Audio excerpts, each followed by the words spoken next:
UFC 256 just ended, and amazing night of fights, amazing card. The main event was one of, if not the best, flyweight fights of all time. Definitely a fight of the year contender for 2020. Normally in a card like this, I would jump right to one of the greatest fights of all time, but the card was so stacked and we had so many good finishes. We got to start at the bottom and work our way up and talk about all of these amazing finishes tonight. If I'm talking really fast through these earlier fights, it's because I just want to get to the main event because it was such a good fight. But we'll get there. Bear with me. Let's dive into it. If you're a fan of this show, you know that I love leg locks. So, of course, we're going to start with Chase Hooper. It was a beautiful heel hook finish. The defense was not the best. If you want to see a breakdown of how it could have been better defended and how maybe Chase Hooper wouldn't have won if the proper defense was used, let me know in the comments and I'll post a breakdown for you. But good finish, especially considering Chase was really getting beat up before this finish happened. I think he was down on all three judges' scorecards, so he really needed this one to save the win for himself, which he obviously pulled it out, so good job, Chase. I'm sure your dad, Ben Askren, is very proud of you. Moicano versus Fiziev. Fiziev hit a beautiful, I'm going to say the word beautiful a lot during this video because there was a lot of good stuff tonight. He hit a clean 3-punch combination that won him the fight and put Moicano down. You can see Fiziev kind of feints the right and then lands the left to the body, and that pulls the hands away from the face and opens up the shot to come over the top with the right to the head. This stumbles Moicano and he kind of steps back a little bit, hands still coming away from the body, which just let that left hook land clean to the face and put Moicano down, and there was no saving it for after that. It was a really nice 3-punch combination. You could see the setup, and when you watch it in slow motion, you can see all 3 of those punches land clean, and you just can't defend that. Cub Swanson is still a killer. I've been a big fan of Cub Swanson since all the way back in the WEC days, and he's always been so exciting to watch. He's been a real fun fighter to follow. Cub tore his ACL, I think it was like a little over a year ago in a grappling match at Quintet, and it was tough to see Cub on a 4-fight losing streak.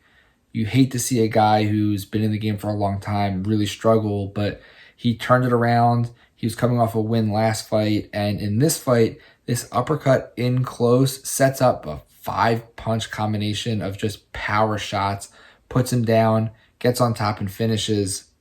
He's a guy who, he's on a 2-fight win streak now. I don't think he's ever going to fight for a title, but he's just so much fun to watch. I'll always pull for him. After a long losing streak, I'd love to see him go on a run, rattle off a bunch of wins in a row, and he's always exciting, so let's just keep going, Cub. Still a killer. Ciryl Gane is no joke. And I'm saying this with a heavy heart because Junior Dos Santos has been one of my favorite fighters for a long time. He seems like such a nice dude. He's so talented. He's got such good boxing. The fights that he had with Kane were good one time and not so good the other times. And he was coming into this fight on a 3-fight losing streak. I still always pick him. I wrote it on Twitter. I wrote it on Instagram. I'll always pick Chigano just because Junior Dos Santos, he's my boy. I never met him. He's my boy. The whole fight was Gane controlling the distance. Gane was able to keep Junior at kickboxing distance where Gane could land kicks to set up his punches. And Junior Dos Santos, he threw a few kicks in this one. He's not known as a kickboxer. He's known as a boxer. When you're a boxer and your opponent is at kicking range, you can't hit them with your punches, but they can hit you with their kicks. And they can follow their kicks with strikes. And that's exactly what Gane did the whole fight. He was so light on his feet. His movement in and out was really fun to watch. Now, watching it live, I actually kind of agree Junior Dos Santos popped up after the stoppage and he was claiming it was to the back of the head. And watching it live, I thought it was as well. But watching the replay, it was a good job of refereeing because every time before you fight, the referee comes in and he talks to you and he talks about if you can make contact with the ear, it's a legal strike. If you can hit the ear with the strike, it's still legal. I don't know how the refs saw it in real time, but watching the slow-mo, you could see that shot does land close to the back of the head, but it's landing to the ear too. It's a legal strike. I want to be super biased and say that Junior Dos Santos got robbed and it was a bad stoppage and it was a fair shot. It was a legal shot. Gon is now undefeated in 7 fights, just beat a former champion. It's time for a top 10 opponent. He's got to move up the rankings now. He's an undefeated heavyweight with good footwork and good striking, and I think he has a lot of potential, and I want to see him fight someone higher ranked now. As for Dos Santos, I can't say that I really want to see him fight again. I've said like 4 times now, I'm a big fan of his. I don't want to see him keep taking damage. I don't want to see him keep losing. I know he's never going to fight for a title again. I know that he's probably at the end of his career. He's not super old in terms of a heavyweight, but he's lost 4 in a row with like 4 knockouts in a row. Sometimes enough is enough. For my money, the breakout star of 2020 has to be Kevin Holland. I would watch him fight every weekend if I could. I do think he needs to always fight in an arena with no fans, even after COVID, because I just like hearing him talk the whole time. And this fight didn't last super long, and we still heard him talking to Jacare. That's how much he talks. And it's entertaining. It's fun to watch. Also, Kevin Holland did his best to throw a triangle at Jacare Souza within 1 minute of the start of the fight.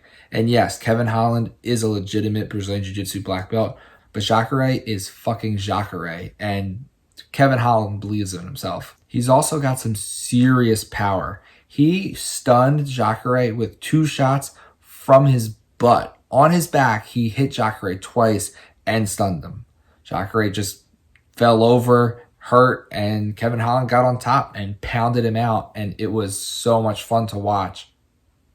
Not as a Jacare fan, but Kevin Holland is now 5-0 in 2020. He's already talking about he wants to fight 1 week from tonight, 1 week after he just beat Jacare. He wants to fight again, and I'm all for it. I want to see this guy fight as much as possible. So co-main event, Tony Ferguson versus Charles Oliveira. This was not close. This was a beatdown from start to finish. Charles Oliveira was all over Tony Ferguson in all aspects. The fight wasn't on the feet very often, but when it was, Tony had nothing for Charles Oliveira. Oliveira ragdolled Ferguson to the mat more than once, easily took him down whenever he wanted, and some of the jiu-jitsu transitions were flawless. He took the back at one point with like no effort. Tony was trying to scramble and move and make things happen. He kept working for a buggy choke, which if you haven't seen it already, I just posted a breakdown of a buggy choke like last week. I'll put the link up here, so if you haven't seen it already, check it out. If you have seen it already, might as well watch it again and give us some of that sweet, sweet watch time. Think about the career of Charles Oliveira. He's now won 8 in a row. 7 of those were finishes. He's got the record for the most performance of the night bonuses in UFC history and the most submissions in UFC history. Charles Oliveira has formally entered the title picture at lightweight. You have McGregor and Poirier fighting in January. They're not making that one for an interim title because Dana still thinks Khabib's coming back. I still think he's not. I think if you're smart, you do Poirier versus McGregor, you do Oliveira versus Justin Gaethje. The 2 winners fight for a vacant lightweight title, but Oliveira is in the conversation because he just did whatever he wanted to do to Tony Ferguson, and it was a lot of fun to watch. And it wasn't like it was all because Tony didn't have anything. It was because I think Charles Oliveira is just that good. Okay, so main event time, and the fight ends in a draw, and I am very happy about it. Usually I'm not a guy who loves to see a draw, and on this show we've been very critical of MMA judging and wacky scorecards and just not understanding how fights get scored certain ways. This fight was a draw. Both of these guys landed some of the hardest shots you will ever see. Both of these guys took some of the hardest shots you will ever see. And it was so back and forth. It was so fun to watch. Usually when we do these videos and I'm talking about fights that just happened, I try to think about what do I want to see next? Who should the winner fight? Who should the loser fight? And the whole time I'm watching this fight, as I'm watching it live, all I just kept thinking was, do this again, do this again, do this again. And it actually reached a point in the fight where it was like, all right, the fight's gone long enough now that even if someone gets finished, I want to run it back. It's the 4th round, it's the 5th round. Someone gets clipped and gets put down, still run this back. The fight was so good. Also, let's not forget that both of these guys just fought 3 weeks ago. They both agreed to redo a camp in 3 weeks and fight for a world title over 5 rounds. That's what champions should do. That's what guys who want to be the champion should do. Step in and fight if you can. Figueiredo fought 4 times this year. Like, champions should fight and be active. Don't fight once a year. You don't have to fight 4 times a year or 5 times a year, but you better fight at least 3. So the reason the fight actually ended up being a draw was because of this terrible, terrible, terrible groin strike. One of the worst groin strikes you'll ever see. You could hear a groin strike and you know that's a problem. On the scorecards, it was actually scored 3-2 for Figueiredo, and he would have won a decision, but the referee, I think rightly, took a point away for the groin strike. I don't think it was because there was intent behind it. It was just so bad and had such a potential to derail the whole fight that you have to take a point. Now, to Moreno's credit, he fought through it, made it all the way to the cards, and I can't say that he lost. I can't say that I think he won. I think that I want to watch this fight again, and I would watch it 3 and 4 more times if it was going to be as good as the fight we just saw tonight. If you like this video, please give it a big thumbs up and make sure you subscribe to the channel. Thanks so much for watching, everybody. I'll catch you next time.